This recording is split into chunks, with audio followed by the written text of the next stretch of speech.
क्या आप भी इन WH वर्ड्स के सामने जब एवर लगता है तो कंफ्यूज होते हो? चलिए समझते हैं। व्हेन एवर यानी जब भी या हर बार जब, ये टाइम के लिए यूज होता है।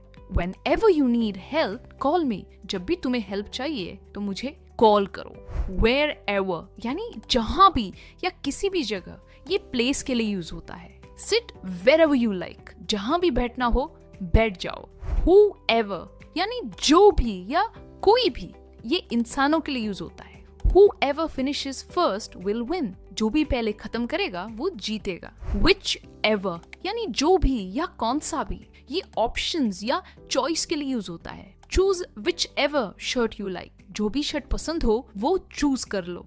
और फाइनली है whatever यानी जो भी चीज या कुछ भी, ये चीजों के लिए या एक्शंस के लिए यूज होता है। Do whatever you want, जो भी करना है वो करो।